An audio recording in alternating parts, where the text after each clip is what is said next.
ವಿಚಾರಕ್ಕೆ ನಾವು ಕ್ರಮನ ಆದೇಶದ ರೂಪದಲ್ಲಿ ಕೊಟ್ಟಾಗಿದೆ. ಆ್ಯಕ್ಟ್ ಅಡಿನಲ್ಲಿ ಕ್ರಮ ಆಗಿರೋದ್ರಿಂದ ಅದ್ರ ಬಗ್ಗೆ ನಾನು ಇನ್ನೇನು ಹೆಚ್ಚಾಗಿ ಮಾತಾಡೋದಂಥ ಅವಶ್ಯಕತೆ ಇದೆ. The act is in force. At the same time the closure order is also in force. Sir, ಈಗ ಕಾನೂನು ಮುಂದೆ ಯಾರೋ ದೊಡ್ಡವರಲ್ಲ ಅಂತ ಹೇಳಿದ್ರಿ. ಒಮ್ಮೆ ಕ್ಲೋಸ್ ಆಯಿತು, ಒಮ್ಮೆ ಓಪನ್ ಆಯ್ತು. ಸರ್, ಓಪನ್ ಆಗ ಕಾರಣ ಏನು ಸರ್? ಕ್ಲೋಸ್ ಆಗ ಕಾರಣ ಜಾಲಿವುಡ್ ಕ್ಲೋಸ್ ಆಗಿದೆ. ನಾನು ಮಾಹಿತಿ ಪಡ್ಕೊಂಡಿದ್ದೀನಿ, ಗೊತ್ತಾಯ್ತಲ್ಲ.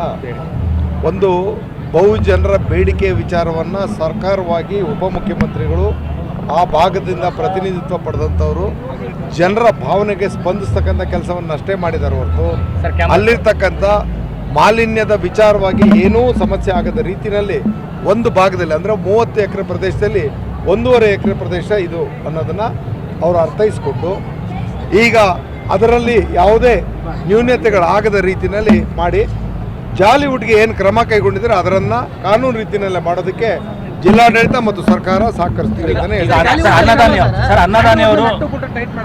ಅದು ನಿಮ್ಮ ಊಹೆಯ ಪ್ರಶ್ನೆಗಳಿಗೆ ನಾನು ಉತ್ತರ ಕೊಡಬೇಕಾಗಿಲ್ಲ. ಯಾವತ್ತೂ ಆಡದ ಮಾತುಗಳಿಗೆ ಇವತ್ತು ಲಿಂಕ್ ಕೊಟ್ಕೊಂಡ್ರೆ ನಾನು ಯಾಕೆ ಅನ್ನದಾನಿ ಅವರು ನಿಮ್ಮ ಮೇಲೆ ಗಂಭೀರವಾದಂತ ಆರೋಪನ ಮಾಡಿದ್ದಾರೆ. ಯಾರು ಆತ?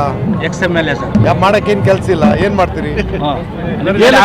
ಬಿಗ್ ಬಾಸ್ ಬಂದ್ ಮಾಡಿದ್ರು ಒಂದಿನ. ಒಂದು ಮಾತು ಹೇಳ್ತೀನಿ ತಿಳ್ಕೊಳ್ಳಿ, ಇಲ್ಲ ಸಲ್ಲದ ಆರೋಪಗಳಿಗೆ ಉತ್ತರ ಕೂತ್ಕೊಳ್ಳೋಂಥ ಸಮಯ ನಮಗಿಲ್ಲ. ಅವ್ರಿಗೆ ಕೆಲಸವೂ ಇಲ್ಲ, ಮಾತಾಡ್ತಾರೆ. ಏನ್ ಮಾಡ್ತಾರೆ ಸರ್? ಈಗ ರಾಜ್ಯದ ಹಲವು ಕಡೆ ಕಾರ್ಖಾನೆಗಳಿದಾವ, ಪೊಲ್ಯೂಷನ್ ನಿಯಮಗಳನ್ನು ಉಲ್ಲಂಘನೆ ಮಾಡಿದಾವೆ ಸರ್. ಕೇವಲ ನಾಮಕಾವಸ್ಥೆಗೆ ಎಲ್ಲಾ ಕಡೆನೂ ನೋಟಿಸ್ ಕೊಟ್ಟಿದ್ರು ಹೊರತಾಗಿ ಎಲ್ಲೂ ಕೂಡ ಬಾಗ್ಲಾಕ್ಸ್ತಕ್ಕಂಥ ಕೆಲಸ ಆಗಿಲ್ಲ. ಸೊ ಅದು ಇನ್ಮೇಲೆ ಏನಾದರೂ ಇಂಪ್ಲಿಮೆಂಟ್ ಆಗ್ತದೆ? ಇದು ತಪ್ಪು ಪ್ರಶ್ನೆ.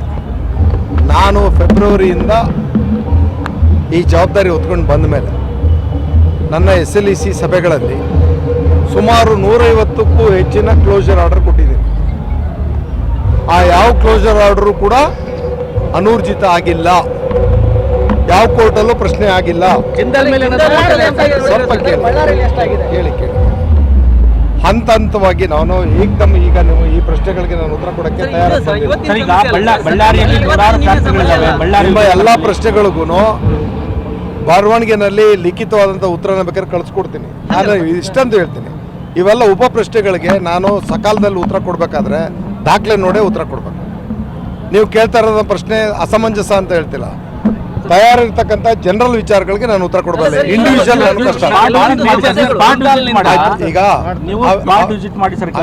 ನಿಮ್ಮ ಸಲಹೆಯನ್ನ ಸ್ವೀಕಾರ ಮಾಡ್ತಾ ಜವಾಬ್ದಾರಿಯುತವಾಗಿ ಆ ಕೆಲಸನ ನಾನಷ್ಟೇ ಅಲ್ಲ, ನಮ್ಮ ಮೆಂಬರ್ ಸೆಕ್ರೆಟರಿ ಇದ್ದಾರೆ, ನಮ್ಮ CEO ಎಲ್ಲ ಕಡೆನೂ ನಾನು ಹೋಗೋಕ್ಕಾಗದೇ ಇದ್ರೂ ಜವಾಬ್ದಾರಿಯಾದಂಥ ಮೇಲಧಿಕಾರಿಗಳನ್ನೇ ಕಳಿಸಿ ಇದ್ರ ಬಗ್ಗೆ ಜಿಂದಾಲ್ ವಿರುದ್ಧ ಏನೂ ಕ್ರಮ ಕೈಗೊಳ್ಳಕ್ಕಾಗ್ತಿಲ್ಲ. ನಿಮ್ಮವ್ರು ಬರ್ತಾರೆ, ಹೋಗ್ತಾರೆ, ನೋಟಿಸ್ ಕೊಡ್ತಾರೆ, ಸುಮ್ಮನೆ ಆಗ್ತಾರೆ, ಯಥಾವತ್ತಾಗಿ ಕೆರೆಗೆ ಬಿಡ್ತಾರೆ ಸರ್. ನೋಡಿ, ಒಂದು ವಿಚಾರ ತಿಳ್ಕೊಳ್ಳಿ, ಅವರು ಎಷ್ಟೇ ದೊಡ್ಡವರು ಎಷ್ಟೇ ಉದ್ದದ ಕೈ ಇದ್ರೂ ಕೂಡ ನಾವು ಅದಕ್ಕೆ ತಲೆಬಾಗೋದಿಲ್ಲ.